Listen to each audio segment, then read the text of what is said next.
রাস্তায় নারীদের দেখলেই শীষ দেওয়া বা অশালীন মন্তব্য করা অনেক বখাটেরই নিত্যদিনের স্বভাব, কিন্তু এই ঘৃণ্য অপরাধের যে কি চরম পরিণতি হতে পারে তারই এক জ্বলন্ত দৃষ্টান্ত স্থাপন করল দক্ষিণ ভারতের পুলিশ।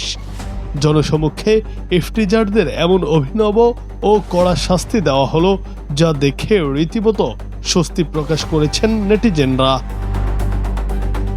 ঘটনার কেন্দ্রস্থল দক্ষিণ ভারত। সম্প্রতি সেখানে রাস্তায় নারীদের উত্ত্যক্ত ও হয়রানি করার অভিযোগে 3 বন্ধুকে হাতে নাতে ধরে পুলিশ। তবে তাদের সোজা থানায় বা হাজতে না নিয়ে গিয়ে ঘটনাস্থলেই দেওয়া হয় তাৎক্ষণিক শাস্তি। সামাজিক মাধ্যমে ভাইরাল হওয়া একটি ভিডিওতে দেখা যায় অভিযুক্ত ওই 3 বখাটে যুবককে প্রকাশ্যে রাস্তায় মাটিতে বসিয়ে রাখা হয়েছে। এরপর এক পুলিশ সদস্য হাতে একটি লাঠি নিয়ে তাদের পায়ের পাতায়।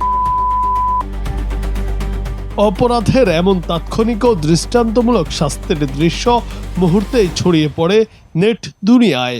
নারীদের নিরাপত্তা নিশ্চিতে এবং বখাটেদের মনে ভয় ধরাতে এমন কাজ করায় ওই পুলিশ সদস্য এখন রীতিমতো প্রশংসায় ভাসছেন।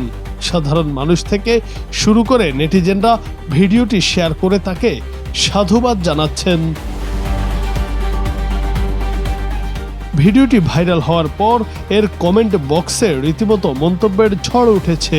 নেটিজেনরা শুধু দক্ষিণ ভারতের পুলিশের প্রশংসাই করছেন না, বরং অনেকেই নিজের দেশের প্রেক্ষাপট টেনে আক্ষেপ প্রকাশ করেছেন।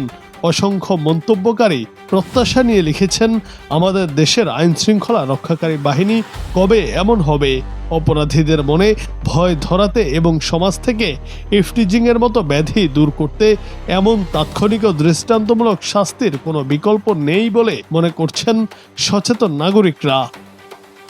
জুনায়েদ আহমেদ, বাংলা টিভি।